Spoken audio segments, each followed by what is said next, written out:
Assalamu alaikum, hello and welcome to our special transmission for ICC T20 World Cup 2026. आज के दिन एक ही match है और आखिरी मैच है ग्रुप स्टेज का। Australia will take on Oman in पाले के लिए और ऑस्ट्रेलिया जाते जाते कुछ ना कुछ अचीव करना चाहेगा। कल से सुपर 8 मराहिल शुरू होने वाले हैं। गुजरे हुए कल जो मैचेस हुए थे उसमें वेस्ट इंडीज ने इटली को शिकस्त दी थी 42 रन से। जिम्बाब्वे ने सबको बड़ा हैरान किया जिस तरह से उनकी परफॉर्मेंस जा रही है। श्रीलंका को हराया 6 विकेटों से और अफगानिस्तान ने कनाडा के खिलाफ कामयाबी हासिल की 82 रन से। कल के दिन क्या हुआ, क्या रिजल्ट्स आए, उस हवाले से एक रिपोर्ट तैयार की आई है, आपको वो दिखाते हैं। मेरे साथ मौजूद है मेरा पैनल, बासित अली और कामरान अकमल और शाहिद हाशमी साहब भी हमें कोलंबो से ज्वाइन कर लेंगे। अस्सलाम वालेकुम, वेलकम टू द शो। सबसे पहले बासित भाई, ग्रुप स्टेज का आज आखिरी मैच है और obviously it's a dead rubber, कोई मैटर नहीं करता। ऑस्ट्रेलिया और ओमान का मुकाबला है। ऑस्ट्रेलिया अपने पोटेंशियल से बहुत कम खेली, बहुत अंडर परफॉर्म किया। On the other hand Oman को स्टेज पे खेलने के लिए देख के ऐसा लगता है कि अभी काफ़ी वक्त लगेगा।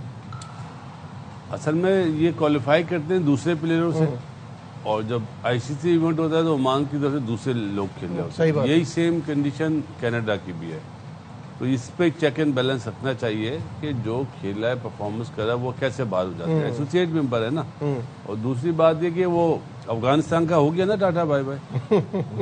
वो तो वर्ल्ड कप जीतने आए थे बहुत पहले से। नहीं, वो तो वर्ल्ड कप जीतने आए थे। जो उनकी बातें थी ना, सही बात कि इतनी मतलब हम बेस्ट हैं और यूं हमें इंडिया में खेलना अच्छा लगता है, क्या हुआ?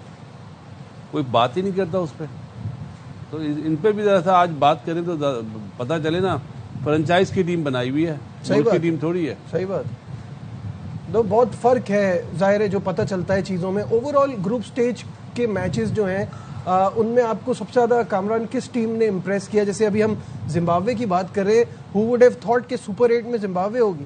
देखिए, जिम्बाब्वे फार बेटर टीम जो बाकी टीमों का हम लोग सोच रहे हैं, जैसे एसोसिएट मेंबर जो नेपाल है या इटली है, स्कॉटलैंड है, इनसे बहुत बेहतर है जिम्बाब्वे की टीम और डिजर्व भी करती है। बहुत जबरदस्त क्रिकेट बहुत अच्छी, बहुत जबरदस्त और बड़ा इंटेंट बड़ा जबरदस्त उनका और गेम प्लान भी बड़ा जबरदस्त। सुपर 8 के लिए क्वालिफाई किया है। मेरे ख्याल से इटली में और स्कॉटलैंड में वो थोड़ी तड़प है।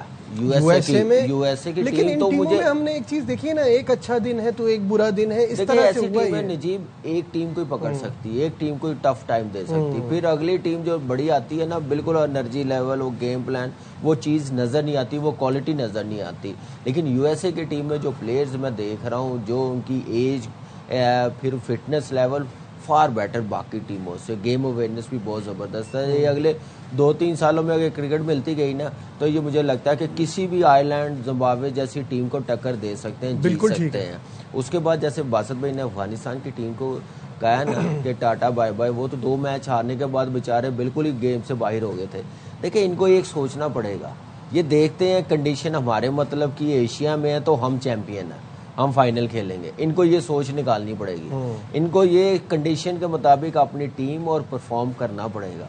बातों से नहीं होगी, स्किल लेवल बेहतर करना पड़ेगा, अपनी फास्ट बॉलिंग बेहतर करनी पड़ेगी, जैसे स्पिनर्स हैं, इन चीज़ों की तरफ ध्यान दें। ये पहले स्टेटमेंट इतनी बड़ी देते ना, जो अभी इनका वो लेवल नहीं है। आ जाएगा, आने वाले टाइम पे आ जाएगा, लेकिन इन चीजों पे थोड़ा सा बातें जो है ना वो ग्राउंड में होनी चाहिए, बाहर नहीं होनी चाहिए। परफॉर्मेंस बता देती है। सही बात है। हम बात जिम्बाब्वे की कर रहे हैं तो उनके T20 वर्ल्ड कप 2026 के रिजल्ट्स पे नजर डालते हैं कि उनका रोड टू सुपर 8 कैसा रहा। उन्होंने ओमान को हराया 8 विकेटों से और वो सब एक्सपेक्ट कर भी रहे थे, लेकिन उसके अगले मैच में ऑस्ट्रेलिया को हराया 23 रन से। 2007 में ये कारनामा ये पहले भी अंजाम दे चुके थे। आयरलैंड के खिलाफ इनका मैच नो रिजल्ट रहा और फिर सबसे सरप्राइजिंगली दी इनफॉर्म श्रीलंका को कल इन्होंने हराया 6 विकेटों से। तो बासित भाई, एज ए टीम बड़े अच्छा खेल रहे हैं।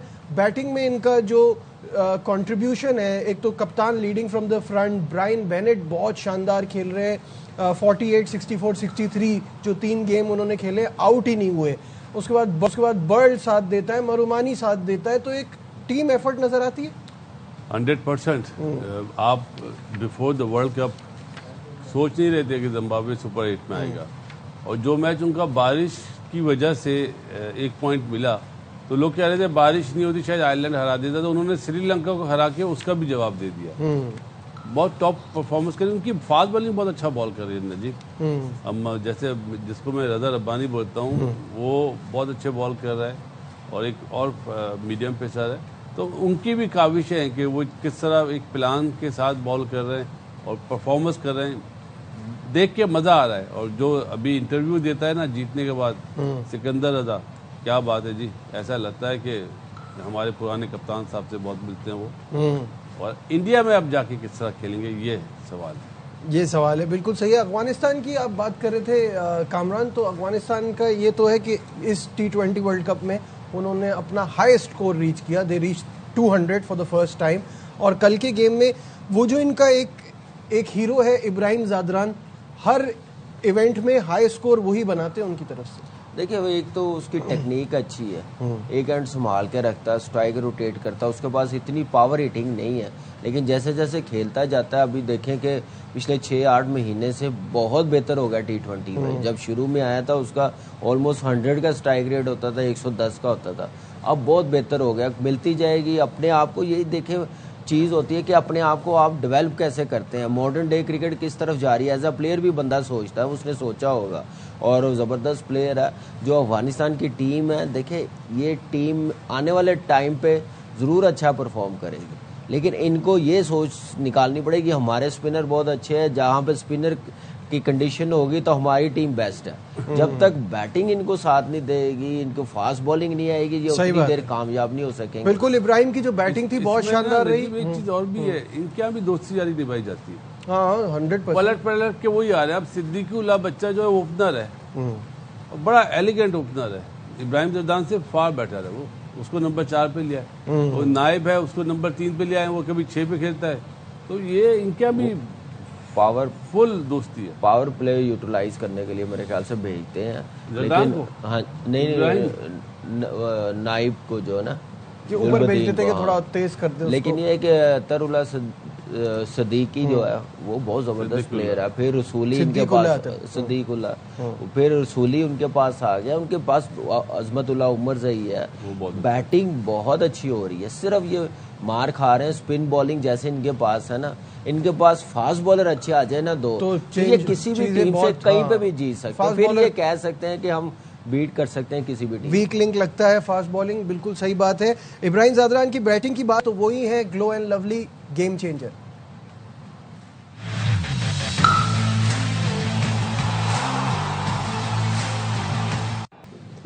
जी, तो ये थी इब्राहिम ज़ादरान की बैटिंग की कुछ झलकियां। अभी हमारे साथ शाहिद हाशमी साहब मौजूद हैं, उनसे बात करते हैं। शाहिद भाई, अभी हम बात कर रहे थे टीमों की और हम सब इस बात पे जो है वो एक पेज पे ही हैं कि छोटी टीमों में एसोसिएट मेंबर्स में जो इम्प्रेस किया वो यूएसए ने किया और जिम्बाब्वे ने सबको बड़ा सरप्राइज किया बड़ी टीमों को बार बार हरा कर, क्योंकि एक आध बार तो हर इवेंट में हरा देती थी।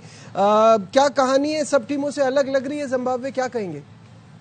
बिल्कुल ठीक बात है। जिम्बाब्वे की कहानी इन सब टीमों से सबसे ज्यादा अलग है।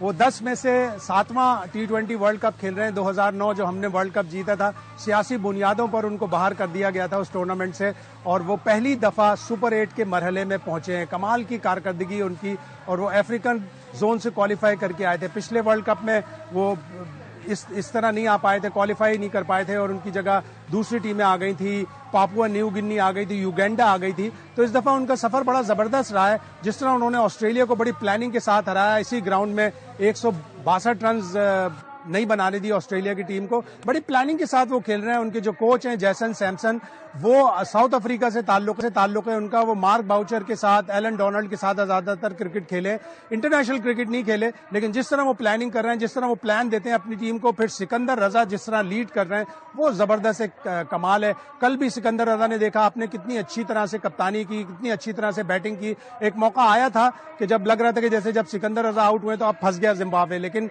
जिम्बाब्वे ने ब्रायन बेनेट के जरिए, ब्रायन बेनेट एंकर कर रहे हैं पूरी इनिंग्स को, इतना तेज नहीं खेलते लेकिन वो एंकरिंग कर रहे हैं, एक एंड संभाल के रखते हैं। उसी तरह इंग्लैंड में खेलते वो और उनके ट्विन ब्रदर, तो बहुत ही अच्छी प्लानिंग के साथ खेल रहे हैं। अब वो उस ग्रुप में आ गए जिसमें सारे टॉपर्स हैं सब। ग्रुप 1 में जो है सारी वो टीमें जिन्होंने अपने सारे मैच जीते हैं, ग्रुप 2 में वो टीमें जिन्होंने सबने एक एक मैच हारा है। लेकिन यू नेवर नो कौन सी टीम आगे जाएगी सेमीफाइनल में, कहीं इसी ग्रुप 2 की जिन्होंने सबने एक एक मैच हारा है फाइनल ना खेल रही हो। तो जिम्बाब्वे की स्टोरी है डियोन इब्राहिम उनके बैटिंग कोच हैं, टेस्ट के लिए स्पेशलिस्ट थे, इसीलिए वो एंकरिंग करवा रहे हैं। शार्ल लैंगरफेल्ड उनके बॉलिंग कोच हैं, जो साउथ अफ्रीका से ताल्लुक रखते हैं, बहुत ही जबरदस्त बॉलिंग कोच हैं। और उनकी एक छोटी सी टीम भी आई हुई है, 20 फैंस हैं उनके, जिनको कैसल कॉर्नर का नाम दिया गया है, जो हरारे में एक स्टैंड का नाम है। 200 रजिस्टर्ड मेंबर है इस क्लब के और उसमें से 20 यहाँ पे आए हुए हैं। बड़े अच्छे अंदाज से सेलिब्रेट करते हैं, बड़ा कमाल है, बड़ा मजा। जबरदस्त सपोर्ट देखें, इनकी भी, इनके फैंस भी साथ साथ ट्रैवल करते हैं, चाहे 20 ही सही, वो एक ग्रुप आता है साथ जिम्बाब्वे को सपोर्ट करने, और उनके लिए कितना मेमोरेबल वर्ल्ड कप है। ये 20,000 आदमी के लिए काफी है। बात तो ये होनी चाहिए ना, सही बात है। 11 प्लेयर खेल रहे होते ना, जैसे हमारे यहाँ 26 करोड़ आवाम है, तो 11 प्लेयर रिप्रेजेंट करते हैं। सही बात। 11 करोड़ अपना 11 प्लेयर 26 करोड़ आवाम की भी इज्जत रखे। सही बात है, सही बात है। और देखिए ये वर्ल्ड कप उनको कितना याद रहेगा। जैसे मैंने कहा, हर इवेंट में कभी ना कभी किसी ना किसी बड़ी टीम को, हमें भी हरा चुका है जिम्बाब्वे, ऑस्ट्रेलिया को भी हरा चुका है, तो ये उनका चलता है। लेकिन इस बार जो है बड़ी बैलेंस लग रही है टीम, बिल्कुल बैलेंस लग रही है। देखिए जीत जो होती है ना एक बड़ी टीम से, कॉन्फिडेंस लेवल बड़ा हाई कर देती है। ऑस्ट्रेलिया से जैसे वो जीते हैं ना, वो बहुत ज़बरदस्त परफॉर्मेंस दी है, फाइट बैक कितनी ज़बरदस्त की है, और उससे कॉन्फिडेंस डेफिनेटली पूरी टीम, क्या पूरी नेशन में आ गया होगा कि यार अब ये टीम डिजर्व करती है सुपर 8 में क्वालिफाई करने के लिए। इनके लिए बहुत बड़ी अचीवमेंट है इनकी क्रिकेट के लिए। सुपर 8 में कोई एक आधा मैच भी जीत जाए ना, मैं समझता हूँ ट्रॉफी उठाने से कम नहीं इनके लिए, ऐसी फीलिंग्स होनी चाहिए, और हमें भी अच्छा लगेगा बहुत, और डिजर्व करती है। जैसे बिल्कुल शायद भाई ने सही कहा, सिकंदर रजा एक अलग ही प्लेयर नजर आ रहा। आप देख लें जिम्बाब्वे टीम में से, चाहे वो बॉलिंग कर रहा हो, चाहे वो कैप्टनसी कर रहा हो, अपने बॉलर्स को कैसे यूटिलाइज कर रहा, फिर बैटिंग में आता है तो फेयरलेस क्रिकेट खेल रहा है। उसको बिल्कुल आइडिया होता है कि मैंने किस तरफ शॉट खेली, वो एक तरफ नहीं मारा होता, चारों तरफ घुमा रहा होता, तो यही एक अच्छी चीज़ है। फिर उसने जो बैटिंग ऑर्डर रखा हुआ है वो बड़ा ज़बरदस्त रखा हुआ कि इंटेंट जो मिले, स्टार्ट अच्छा मिले, उसी को कैरी ऑन करे, तो वो आने वाले बैट्समैन उसी को लेके चलते हैं। बिल्कुल। अभी जो शाहिद साहब भी बात कर रहे थे अनबीटन टीम्स इन ग्रुप 1, वो भी आपको दिखाते हैं कि एक तरफ एक ग्रुप ऐसा बन गया है, और ये कल के मैच की वजह से हुआ है, वरना उनमें से एक टीम एक मैच हारी भी होती। जिम्बाब्वे अगर कल हार जाता श्रीलंका से, तो वो ग्रुप जो है वो ऐसा ना होता। ओवरऑल ग्रुप आपको दिखाते हैं जिसमें ये आप देखें, ये तमाम वो टीमें हैं जो अनबीटन है। India, south Africa, West Indies, Zimbabwe, ये अपने सारे मैचेस जीते हुए हैं। ये ग्रुप 1 है। और अब जब ग्रुप 2 पे हम नज़र डालेंगे तो उसमें वो टीमें हैं जो सारी एक एक मैच हारी हुई हैं, जिसमें कि जैसे कि पाकिस्तान है, श्रीलंका है, न्यूजीलैंड है। तो बासित भाई, अब जो है मुकाबला बिल्कुल डिफरेंट होगा। अब सुपर 8 का मरहला कल से शुरू हो जाएगा, और उसमें गलती की गुंजाइश नहीं है। मतलब है भी तो आप उस पर रिलाई नहीं कर सकते। You have to win it to be in it. पहला पंच जो मारेगा वो बहुत ज़्यादा कामयाब होगा, और स्पेशली न्यूजीलैंड पाकिस्तान के मैच में। बाकी दूसरी टीमों के बारे में तो वो पुल मुझे ज़्यादा आसान लग रहा है। अब हो गया ना? नहीं, वैसे भी वहाँ पे इंडिया जिस तरह की क्रिकेट खेल रहा है ना, और साउथ अफ्रीका, वो बिल्कुल ही डिफरेंट लग रहा है। लेकिन यहाँ पे जो है ना, यहाँ पे मुझे लगता है कुछ ना कुछ होगा। अच्छा, रन रेट जो है ना, नेट रन रेट वगैरह, रन रेट लास्ट भी प्ले में आएगा, मुझे ऐसी फीलिंग। कामरान देखिए, जिस ग्रुप में भी हम तो बात वो करते हैं जो ऑनेस्ट हो, चाहे हमारी राइवलरी है या जो भी है, जिस ग्रुप में भी इंडिया होता है उसमें दूसरी टीम का ही फैसला होना था एक तरह से, क्योंकि जिस तरह की क्रिकेट इंडिया इतने अरसे से खेल रहा है वो स्ट्रांग ही नजर आ रहा है। तो क्या आपको अभी भी लगता है कि वो वाला ग्रुप ज्यादा आसान हो गया? देखिए बिल्कुल आसान है। बेशक ऑस्ट्रेलिया भी आ जाती जैसे वो क्रिकेट खेल रही थी, तो मेरे ख्याल से फिर भी उनके लिए आसान होना था। ऐसी टीम उन्होंने अपनी बनाई हुई है।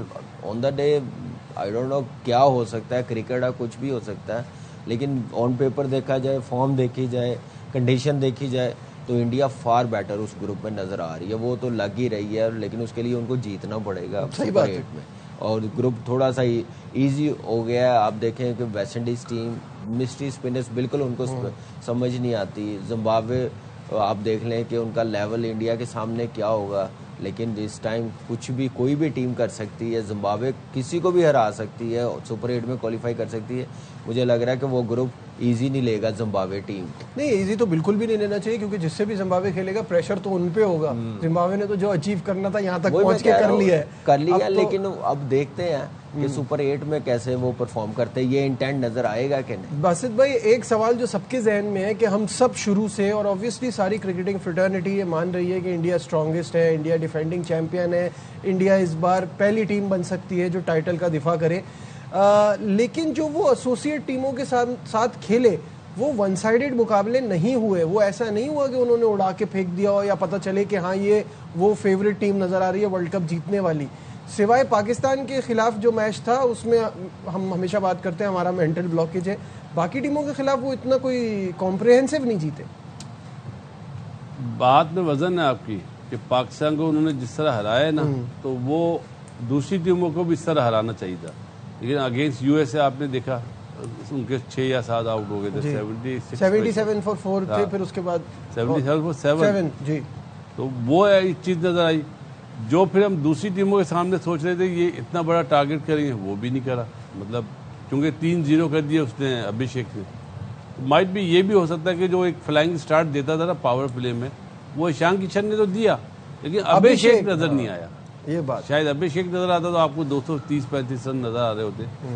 अब जो टीमें आएंगी, अब वो एसोसिएट मेंबरान तो है नहीं ना, अब मुझे लगता है आप जो सोच रहे हैं कि शायद आपको वो वाली क्रिकेट वहां से नजर आए, लेकिन बात एक जुमला जो अभी आपने कहा है ना कि अभी तक ऐसा नहीं हुआ कि अपने मुल्क में ट्रॉफी का दिफा कर ले, ये इस बात में वजन है। आज तक किसी ने नहीं किया, किसी ने नहीं करा, तो क्या रिकॉर्ड टूटेगा या फिर कंटिन्यू रहेगा? उसी तरह रहेगा। ये देखिए बड़ा वैलिड पॉइंट है। कहने को तो हम ये मैच देखते हैं और मैच देख के कहते हैं वैसे नहीं हराया जैसे हम एक्सपेक्ट कर रहे थे, बट उनकी इतने अरसे की स्ट्रैटेजी अभिषेक शर्मा के 5-6 ओवर से जुड़ी हुई है ना, कि वो शुरू में गेम को बिल्कुल वन साइडेड कर दे, लंबा जाए तो वेल एंड गुड, नहीं तो पावर प्ले का फुल फायदा उठाए। वो चीज नहीं हो रही बिकॉज उसका तो अकाउंट ही नहीं खुला अभी तक। देखिए बिल्कुल सही है। देखिए उनकी आप देखिए माइंड कितना शार्प है। उन्होंने देखा कि अभी गिल नई फॉर्म में है, उन्होंने साइडलाइन की है, संजू को खिलाया है, संजू को 5 मैच खिलाए, उन्होंने देखा कि वो भी फॉर्म में नहीं है, साथ ही उन्होंने रिप्लेसमेंट ईशान किशन को ले आए। तो आप देखें कि माइंडसेट कितना ज़बरदस्त है कि वो उनको आइडिया होता है प्लेयर्स कौन सा किस टाइम परफॉर्म कर सकता है। तो ईशान किशन का आना मेरे ख्याल से इंडियन टीम के लिए इस वक्त बड़ा ज़बरदस्त इनिशिएटिव है, ज़बरदस्त फॉर्म में है। जहाँ तक अभिषेक शर्मा की बात है, मुझे लग रहा है कि अब सुपर 8 में वो एक अलग ही नज़र आएगा, क्योंकि उसने करके दिखाया हुआ, हमने देखा भी हुआ है, और वो अपने पे बिलीव रखे कि मैं एक ओवर में 20-25 रन कोई भी दुनिया का बॉलर हो मैं कर सकता हूँ। इतनी शॉटें हैं उसके पास। थोड़ा सा टाइम ले, कंडीशन को समझे, असेस करे, उसके बाद जो खेलना वो खेल ले। आप देखें पहले ओवर में ही वो छक्का मारने चला जाता, बड़ी हिट मारने चला जाता, अच्छे बॉल को भी। थोड़े अच्छे बॉल को रिस्पेक्ट देनी पड़ती है आपको, कंडीशन को रिस्पेक्ट देनी पड़ती है, ओपोनेंट को रिस्पेक्ट देनी पड़ती है, फिर आप कामयाब भी होते हैं। क्या अभिषेक शर्मा स्लोगर है? नहीं, स्लोगर तो देखिए हर किसी की अपनी अपनी है। मुझे लग रहा है उसने प्रेशर ले लिया, पूछ रहे हैं वो समझ लिया उसने जैसे वो आउट हो। आपकी क्या राय है? मेरी राय है कि अच्छा प्लेयर है। आजकल की मॉडर्न डे के हिसाब से T20 का बहुत जबरदस्त, मुझे ऑनेस्टली बताऊं बहुत पसंद है। हर किसी की अपनी अपनी राय है। आउट होना एक सेपरेट इशू है, फॉर्म में ना होना एक सेपरेट इशू है। मैं समझता हूँ कि वो एक प्रॉपर ओपनर T20 के हिसाब से लगता है। शाहिद आफरीदी स्लोगर था, शाहिद आफरीदी मेरे ख्याल से बिग बॉस थे उनके। बिग बॉस मीन के उनका नंबर जो होता वहाँ पे पावर इसी तरह की गेम ही नजर आती थी। तो वो अपनी इस नंबर पे आके वो कामयाब होते थे, कई मैचेस जितवाए। ऑलराउंडर ये थे शायद भाई। अगर मुझे जो एक सवाल है, अभिषेक क्या स्पिनर पे एक्सपोज हो रहा है, ये सवाल है। स्लॉगर की बात नहीं करूंगा, अच्छा प्लेयर है, बहुत जबरदस्त खेलता है, गेम को साइड पे लगा देता है, बट विद द पेस वो ज्यादा एंजॉय करता है। क्या स्पिनर पे एक्सपोज हो रहा है? अभी तक तो हुआ है ना, अभी तक तो हुआ है, लेकिन एशिया कप में स्पिनर्स का भी फेटा लगाया उसने। हाँ, नहीं वो एक बार चल जाए तो एक अलग बात है, शुरू में वो फंस रहा है। वो अमूमन देखो नजीब, नया बॉल जो ना, ये जो कोकोबुरा का नया बॉल है ना, ये ब्रेक होता है, सीधी पिच पे भी होता है इसकी, क्योंकि सीम हार्ड होती है ना, थोड़ी सी बड़ी होती है, जहाँ 1-2 शॉट लगती है और सीम बैठ जाती है, तो उसकी वजह से ये मसला है। लेकिन स्पिनर्स क्वालिटी स्पिनर्स हो, अगर इसने क्वालिटी स्पिनर्स का प्लेयर बनता ना, ये सईद अजमल और हफीज को खेलता जरूर, वहाँ उस टाइम पे आ जाता ना। अभी तक स्पिनरों की खैर नहीं थी जो इसके पास शॉट है, क्योंकि वो लेफ्टी के मास्टर थे, आउट रन करने नहीं देते थे।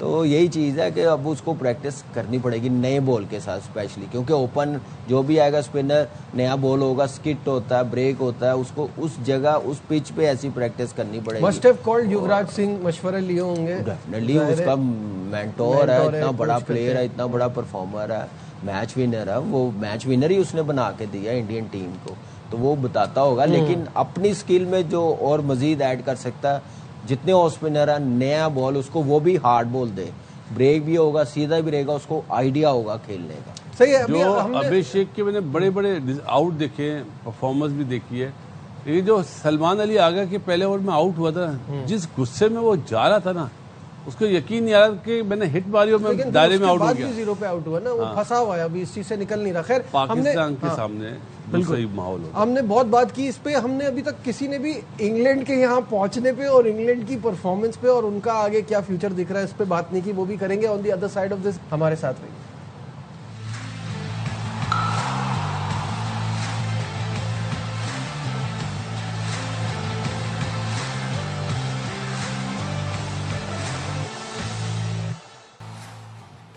Glad to have you back once again to our special transmission. Studio में मेरे साथ मौजूद है बासित अली, कामरान अकमल, और अब हमें शाहिद हाशमी ने भी ज्वाइन कर लिया है कोलंबो से। शाहिद भाई, सबसे पहले ये बताइए, प्रैक्टिस की क्या अपडेट्स हैं? खिलाड़ियों ने तैयारियां शुरू कर दी हैं। कल इतना बड़ा मुकाबला है और हम सब यहाँ यही कह रहे हैं कि आपका टोन सेट करने के लिए सुपर 8 में पहला मैच जीतना बहुत ज़रूरी है। बिल्कुल, सब लोग यही कह रहे हैं कि पहला मैच जीते पाकिस्तान, ताकि कॉन्फिडेंस आए, आगे सेमीफाइनल में जाना है, इंडिया की पार्टी स्पॉइल करनी है। सेमीफाइनल पाकिस्तान अगर पहुंचेगा तो यहाँ पे होगा, वरना सेमीफाइनल इंडिया में चला जाएगा। तो बहुत ज़रूरी है।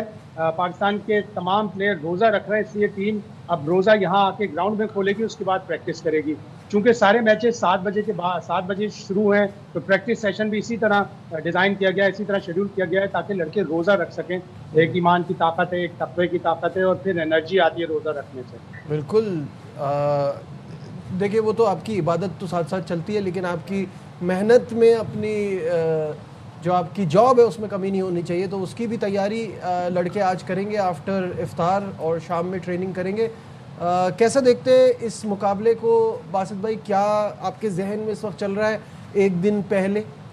नजीब मियाँ, पहले तो ये बताएं कि फाइनल कब है वर्ल्ड कप का? 8 तारीख को। 8 तारीख को। तो अब ये पाकिस्तान के पास चांस है। आपका इंडिया के अगेंस्ट अच्छा ट्रैक नहीं है, लेकिन न्यूजीलैंड के सामने आप टीम अच्छी बनाएं। सही बात है। जो मेरिट पे टीम बनाएं, पसंद नापसंद पे ना करें। जो रिक्वायरमेंट है, चाहे आप हार जाए अच्छी क्रिकेट खेल के, लेकिन ये ना हो कि टॉस हुआ है और टॉस के बाद ही बातें शुरू हो गई, ये तो गलत फैसला कर लिया। वो चीज़ें नहीं होनी चाहिए जो इंडिया के अगेंस्ट हुई है। मेरा तो सिर्फ ये मैसेज है। बाकी अपने जवानों को, बच्चों को गुड लक कि अच्छा खेलो, जीतो पहला मैच। आप क्या सोच रहे हैं कामरान, क्या चल रहा है कल के मैच के लिए जहन में? देखिए, ये बासित भाई ने बिल्कुल सही बात की है कि इंडिया के खिलाफ जो डिसीजन हुए, जो प्लेइंग 11 खिलाई है, वो चीज़ दोबारा रिपीट ना हो, बेहतर होनी चाहिए। न्यूजीलैंड की टीम एक चैलेंजिंग कंडीशन में आके खेलेगी, बड़ी इजी कंडीशन है उनकी टीम के लिए, बड़ी अच्छी रही है इंडिया में। तो पाकिस्तान टीम के पास एज है, पहले से खेल रहे हैं और उस कंडीशन से यूज टू भी है। इंडिया के मैच के बाद मुझे लग रहा है कुछ समझ आई है कैसे खेलना है, वो सारी चीज़ें उनके पास सिर्फ एक दिन है वह उस कंडीशन को असेस करने के लिए, लेकिन बड़े प्रोफेशनली वो खेलते हैं, कंडीशन को बड़ा अच्छा जज करते हैं। तो ये पाकिस्तान टीम के पास मौका है, और इंटेंट अप्रोच बेहतर होनी चाहिए, डरी डरी बॉडी लैंग्वेज नहीं होनी चाहिए, जैसे इंडिया के खिलाफ हमने देखा, बड़ी टीम के खिलाफ। हम सिर्फ इंडिया के खिलाफ नहीं, हर बड़ी टीम के खिलाफ ऐसा ही देख रहे हैं पिछले 4-5 साल से। तो अब मौका है, अच्छी टीम है, बॉलिंग भी है, बैटिंग भी है, अपनी स्ट्रेंथ देखिए क्या हमारी बेहतर है, बैटिंग है, बॉलिंग है, उसके मुताबिक डिसीजन ले टॉस जीतने के बाद, फिर फ़ायदा होगा। ठीक है। शाहिद साहब, आपको क्या लगता है, क्या कोई तब्दीलियां अभी आपके जहन में है? कुछ खबरें आ रही हैं, कोई एक्सपेक्टेड है कि कौन इन आएगा, कौन आउट जाएगा?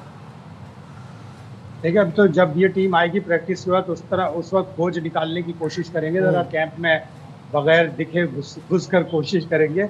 लेकिन करनी चाहिए पाकिस्तान को तब्दीली। एक तो ज़रूरी है कि अबरार को वापस लेके आया जाए, और फिर फ़खर को भी उनका रिकॉर्ड देखते हुए, ऑल्दो हम बार बार ये कह रहे हैं ओडीआई रिकॉर्ड उनका अच्छा है, लेकिन T20 में भी एक प्रेशर होता है एक प्लेयर का। और सारे न्यूजीलैंडर्स, अभी मार्क चैपमैन ने भी यही कहा कि फ़खर एक अच्छा खिलाड़ी है और उसका रिकॉर्ड अच्छा रहा है। ओवरऑल भी पाकिस्तान का रिकॉर्ड अच्छा है। T20 वर्ल्ड कप में आप देखें 7 मैच में पाकिस्तान 5 जीता हुआ है। 2 दफ़ा सेमीफाइनल में हमने हराया, और जो 2022 का हम फाइनल में पहुंचे थे वो तो बड़ा ज़बरदस्त सेमीफाइनल हमने सिडनी में हराया था। अगर ओवरऑल भी देखें वो भी रिकॉर्ड अच्छा है। फिर एक एडवांटेज पाकिस्तान को ये भी है कि पाकिस्तान ने सारे मैचेस अपने श्रीलंका में खेले हैं। न्यूजीलैंड की टीम इंडिया में खेल कर आ रही है, और अभी चैपमैन ने भी ये बात मानी कि हमें अडेप्ट करना पड़ेगा 1-1.5 दिन के अंदर, इसलिए कि हमने इंडिया में जो खेला है वो बैटिंग फ्रेंडली विकेट्स थी, उसमें बॉलर्स को मार्जिन नहीं था।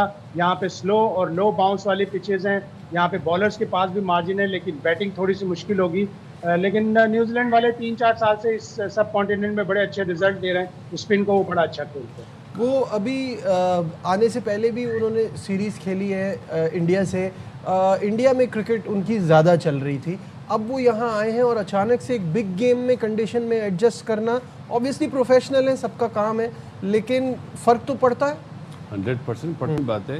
इन्हें इनके जो टॉप 3 बैटर्स हैं ना, उन्हें श्रीलंका में प्रॉब्लम होनी चाहिए, क्योंकि वो ऑन द अप मारने वाले प्लेयर हैं। और प्रेमदासा अर्ली ऑन नहीं है इतना सूटेबल ऑन द अप, या तो आपके पास बहुत ही ज़्यादा स्किल हो, तो वो देखना पड़ेगा। लेकिन मुझे लगता है कि बॉलिंग इनकी सर्वाइव कर जाएगी, बैटिंग का ज़रा मुझे इनका मुश्किल लग रहा है। बॉलिंग सर्वाइव प्रॉब्लम आ सकती है इनकी बैटिंग में। ठीक है, कामरान आपको क्या लगता है कौन से की प्लेयर्स हो सकते हैं इस वक्त? पाकिस्तान जब शाम में प्रैक्टिस के लिए आएगी तो जहन में क्या खिलाड़ी कौन कौन से होंगे कि जिनको टारगेट करना है if they want to win this one? देखिए, एक तो उनका मिचेल सेंटनर है, उसको कैसे टैकल करना। मैट हेनरी उनका एक वो मेन बॉलर है। जेकब डफी जो है वो इस टाइम मुझे लग रहा है इंडिया टूर जब से शुरू हुआ ना ठीक ठाक मार खा रहा है। ये ना हो कि कल हमारे खिलाफ रिदम पकड़ ले, क्योंकि उससे पहले न्यूजीलैंड टूर पे उसने पाकिस्तान की बैटर्स को बड़ा टफ टाइम दिया हुआ है। तो मुझे लग रहा है कि ये 2 बॉलर हैं। जहाँ तक बात है बासित भाई ने जो बात की है बॉलिंग की, बॉलिंग उनके पास मैं समझता हूँ बैटिंग ज़्यादा स्ट्रॉन्ग है। बॉलिंग उनके पास ब्रेसवेल नहीं है ना, सोडी नहीं खेल रहा, तो थोड़ी वीक लग रही है इस टाइम। ब्रेसवेल की कमी तो कमी है। तो मुझे लग रहा है कि बैटिंग उनके पास जो है ना वो बड़ी ज़बरदस्त है, बैलेंस है, एक बैटिंग ऑर्डर सेटल। आप देखें कि मिचेल डैरन मिचेल नंबर 6 पे आता है, तो उससे पहले वो 4 पे आता था। 2021 में वो ओपन करता था, 4 पे खेलता था। अब वो चैपमैन को 5 पे लेके आए हैं, फिलिप्स को 4 पे लेके आए हैं, तो 3 पे रचिन रविंद्र। हाँ जी, तो वो उनके पास बैटिंग में इतनी है कि वो एक अच्छा डिसेंट टोटल लगा सकते हैं। ऊपर से पावर प्ले में आउट कर लिए तो पाकिस्तान टीम के लिए बहुत अच्छा होगा। फिर मिडल में जो शाहिद भाई ने बात की, हम लोग भी कह रहे हैं कि इब्रार के बगैर आप नहीं खेल सकते। आपने पहले गलती कर दी नमीबिया के खिलाफ, उसका कॉन्फिडेंस बिल्कुल ही मुझे लग रहा है ख़राब ना हो गया वो बाहर बैठने के बाद। वो आपका वेपन है, वो मैच विनर है। उस्मान तारिक को भी सपोर्ट चाहिए दूसरे एंड पे। एक उस्मान तारिक ने 1-2 मैचेस में अच्छा कर लिया, तो वो अब बेस्ट नहीं होना चाहिए। हमारी मैनेजमेंट इस तरीके के साथ प्लेयरों को डील करती है, जिसने मैच में परफॉर्म कर दिया वो ही सब कुछ हो जाता है। जिन्होंने पीछे परफॉर्मेंस दे के आए होते, एक मैच खराब होता ठक करके बाहर हो जाते हैं। लेकिन बिठाने के बाद तो क्या उसका कॉन्फिडेंस खराब नहीं हुआ होगा बासित भाई कि आपने एक मैच की परफॉर्मेंस पे, और वो देख रहा है कि इसमें सबने ही बुरा खेला है, को मैं अकेला नहीं हूँ, और आपने उसको बिठा दिया। मैनेजमेंट ने क्या बात करी है बिफोर द मैच, ये मैटर करता है ना कि वो आप और आफ्टर मैच सही होती है वो बात। मैनेजमेंट ने जो बात की होती है किसी प्लेयर को बाइट ओपोनेंट होती है सारी चीज़। भाई ये तो बच्चे बड़े खामोश वाले बच्चे सुन लेते हैं। हमारे टाइम में तो हम डायरेक्ट पूछ लेते क्या रीजन है? ये आपकी सोच है, थॉट्स है आपका, तो उसके लिए क्यों फिर नहीं है? हम इस तरह क्रॉस क्वेश्चन करते हैं। अगर 2 बंदे मैं और कामरान दोनों ने 0-0 करे, कामरान खेल रहा है, बासित ड्रॉप हो रहा है, तो भाई करे तो दोनों ने 0। तो पूछना चाहिए, डिस्कस अच्छी चीज़ है, इससे कोई बुरी बात नहीं है। अब बात वही है कि अगर आप अबरार को नहीं खिलाते तो आपका ये बहुत बड़ा बैड डिसीजन होगा। प्रेमदासा में हर दफ़ा अबरार नहीं पिटेगा, हर दफ़ा कोई दूसरा बॉलर नहीं पिटेगा। तो इन्हें चाहिए कि ऐसा बॉलर रखे। और ये जो 10 ओवर के बाद वाली कहानी ना, ये तो मैं हाथ जोड़ के बोल रहा हूँ भाई, ये कहानी खत्म करो प्लीज। हाँ, ये बहुत ही आप 7वें ओवर में लाते हो, गेम आपका जा रहा है हाथ से और आप 7वें ओवर में आप लाते हो अपने पसंदीदा बॉलर को कि शायद अभी इसकी पिटाई ना हो, वो एक ही ओवर में पिट जाता है, तो फिर बाकी मैच में वो ओवर ही नहीं करता।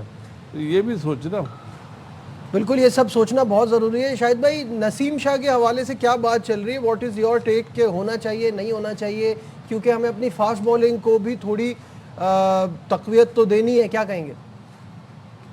बिल्कुल ऐसे ही है, लेकिन अब आप फ़हीम अशरफ को खिला रहे हैं ये इस खौफ से कि हमें 8 या 9 नंबर पे बैटिंग चाहिए, तो आप पक्का बॉलर नहीं खिला रहे। 4 तो पक्के बॉलर आपने खिलाने हैं, 2 पक्के फास्ट बॉलर, 2 पक्के स्पिनर, फिर आप बैटिंग ऑलराउंडर्स पे चले जाते हैं। ठीक है, नवाज है आपके पास, शादाब है, साइम अयूब है, तो आप फिर 2 पक्के फास्ट बॉलर खिलाएं ना। आपने फ़हीम अशरफ से इतनी कम बॉलिंग करवाई, सलमान मिर्ज़ा ने अच्छी बॉलिंग की दोनों मैचों में, तो लाना चाहिए। नसीम को भी ट्राई करनी चाहिए, जाहिर है वो भी एक बड़ा की बॉलर है पाकिस्तान का। अब आपने शाहीन शाह अफरीदी को ड्रॉप किया, और जहाँ तक किसी प्लेयर को ड्रॉप करके फिर वापस लाने की बात होती है तो 80% तो उसका कॉन्फिडेंस शेक हुआ होता है। लेकिन टीम मैनेजमेंट ने यकीनन एक दिन पहले बता दिया था, अगर तो बात की होगी कोच ने, कप्तान ने अबरार से, और 20% वो प्लेयर ये सोचता है कि मुझे ड्रॉप किया है, मैं अब आऊँगा तो अब मैं अपनी जगह नहीं छोड़ूंगा। जैसे साहबजादा फरहान के साथ हुआ है 2018 में, जब वो आए थोड़े से मैच खेलकर ड्रॉप हो गए, फिर न्यूजीलैंड गए, फिर ड्रॉप हो गए, तो उन्होंने ये तहैया किया था कि मैं अपनी जगह अब नहीं छोड़ूंगा। और वो माशाल्लाह चश्मे बदूर नज़र दूर वो बहुत ही अच्छी बैटिंग कर रहे हैं। तो अबरार भी इंशाल्लाह उम्मीद यही है कि वो अच्छा लड़का है, समझदार लड़का है, वो आएगा और ज़्यादा अच्छा परफॉर्म करेगा। होपफुली ऐसा ही हो। यहाँ लेते एक छोटा सा ब्रेक से वापस आएंगे, आगे बढ़ाएंगे, हमारे साथ रहिए।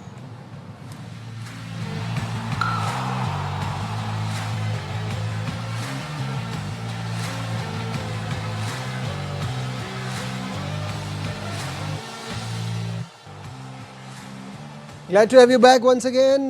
सुपर 8 का मरहला कल से शुरू हो रहा है, उस हवाले से एक रिपोर्ट तैयार की है, आइए आपको दिखाते हैं। T20 वर्ल्ड कप का मुश्किल और फैसला कुन मरहला कल से शुरू होगा। सुपर 8 मरहले में 8 टीमों को 2 ग्रुप्स में तकसीम किया गया है। भारत, जनूबी अफ्रीका, जिम्बाब्वे और वेस्ट इंडीज ग्रुप 1, जबकि पाकिस्तान, न्यूजीलैंड, इंग्लैंड और श्रीलंका ग्रुप 2 में शामिल हैं। सुपर 8 का पहला मैच पाकिस्तान और न्यूजीलैंड के दरमियान कोलंबो में होगा। 4 मैचेस में 220 रन बनाकर पाकिस्तान के साहिबजादा फरहान अब तक टॉप स्कोरर हैं। बॉलर्स में यूएसए की शेडली वेन ने सबसे ज्यादा 13 विकेटें हासिल की। सुपर 8 से 4 टीमें सेमीफाइनल में जगह बनाएंगी। जी भाई, सुपर 8 मुकाबले का सबको पता चल गया है किसका मैच कब है, किससे है, 2 ग्रुप्स में कौन कौन सी टीमें हैं, धमाकेदार मुकाबले होंगे। शायद भाई, अभी हम ब्रेक पे जाने से पहले, अभी थोड़ी देर पहले यही बात कर रहे थे, हमने सब टीमों पे बात की, बट जिस तरह से इंग्लैंड की परफॉर्मेंस है, कोई इंग्लैंड को अभी भी कहीं रेट नहीं कर रहा। ऐसा ही है। और हैरी ब्रूक ने भी एक इंटरव्यू ब्रिटिश मीडिया को दिया, उन्होंने कहा कि मुझे बहुत गुस्सा है कि ये डोमिनेट कर रही है स्पिन चारों तरफ और हमें मुश्किल हो रही है। हालांकि इंडिया में तो फिर भी बैटिंग फ्रेंडली कंडीशन थी, उसके बावजूद भी इंग्लैंड स्ट्रगल करता रहा। अगर वो नेपाल से हारे हुए होते तो इस वक्त उनके लिए बड़ी मुश्किल होती, शायद वो सुपर 8 में भी ना होते। तो उनके अपने प्रॉब्लम्स हैं, वो बहुत ज़्यादा डिपेंड कर रहे हैं लोअर ऑर्डर पे। विल जैक्स ने, सैम करन ने उन्हें जिस तरह रन्स बनाकर बचाया है, ऊपर का टॉप ऑर्डर उनका नहीं चल रहा। फिल सॉल्ट और जॉस बटलर दोनों नहीं चल रहे, और यहाँ आए तो यहाँ तो उनको और भी मुश्किल होगी, इसलिए कि यहाँ पे टॉप ऑर्डर बैट्समैन थोड़ा स्ट्रगल करेंगे स्पिनर के खिलाफ। बिल्कुल बासित भाई, यही वजह थी कि मैं बात कर रहा था, यहाँ तो किसी ने पंखे भी नहीं लगाए, पिच भी नहीं सुखाई, फिर भी उनसे नहीं खेला जा रहा। नहीं, बटलर का परफॉर्म ना करना मसला है। हाँ, क्योंकि बटलर एक ऐसा प्लेयर था जो खेलता भी है डिफरेंट लीग और अच्छा परफॉर्म करता है। शॉर्ट ने शुरू में करे 25-30 कर रहा है, बटलर तो बिल्कुल ही नहीं कर रहा, बिल्कुल ही नहीं। और खुद ब्रूक जो है, हैरी ब्रूक, उसकी भी परफॉर्मेंस इतनी अच्छी नहीं है। और आपको याद होगा अच्छी तरह बैटमैन, वो क्या नाम है, बेंटन, 2 मैच में नहीं चला। मैंने कहा यार ये तीसरा मैच नहीं खेलेगा, उसने भी उस तीसरे मैच में रन कर दिए।